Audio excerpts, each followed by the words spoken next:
Terrifying stories of encounters with black-eyed children have been circulating the internet for a few years now. But is there any truth to these stories? Or is it just more harmless creepypasta from the interweb?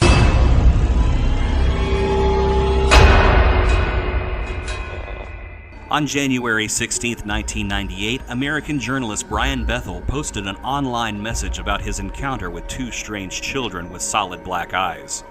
He wrote, "It was then that I noticed their eyes. They were coal black, no pupil, no iris." The incident occurred on a warm night in 1996. Bethel was sitting in a car writing a check when he heard a knocking on his driver's side window. Two young boys between the ages of 9 to 12 dressed in hooded pullovers stood outside. I cracked the window a bit, anticipating a spiel for money, but I was gripped with an incomprehensible soul-racking fear. I have no idea why.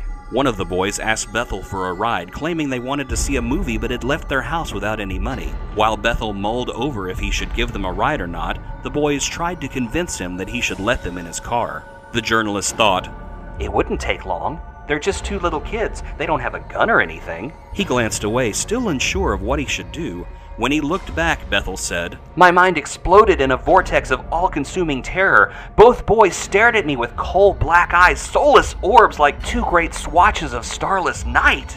Bethel quickly rolled up his window as one of the boys banged on the glass and yelled, "We can't come in unless you tell us it's okay! Let us in!" The frightened journalist drove away. It appears that Bethel isn't the only one reporting encounters with black-eyed children. The internet is full of stories that all bear a striking resemblance. One internet blogger named Sarah described her strange brush with two black-eyed children. She was home alone one evening when she heard a light knocking at her front door. Peeking outside through the door glass, she saw two young children standing on her front step, a girl about 11 years old and a boy about 9. Sarah opened the door. The girl politely said, "Ma'am, can we please come inside and use your phone to call our mom?" The simple request left her with a strong sense of danger and dread. The little girl then moved closer to the door. Sarah recounts, "As the girl stepped into the light coming from inside the house, I was able to get my first real look at her. Solid jet black eyes, that's all I could see. The motherly instinct I first felt was gone, replaced by terror. I don't think I've ever been as frightened in my entire life. I could feel every hair on my arms and the back of my neck standing at attention. I closed the door to the point where I was just able to stick my face out." The little girl stopped and began to plead. "Please, ma'am, we're really scared and alone. We have to come inside. Please help us." Then, as if on cue, both children began to whimper and cry. Sarah quickly slammed and locked the door. When she looked out again a second later, the children were gone. In another incident, a young woman also claimed to have been visited by black-eyed children standing at her front doorstep. The woman said the little girl had a voice that was mature, confident, and articulate. The woman couldn't see the girl's eyes because the girl had her head bent forward. The young woman said that she stood frozen in fear when the little girl said, "We have to use your phone."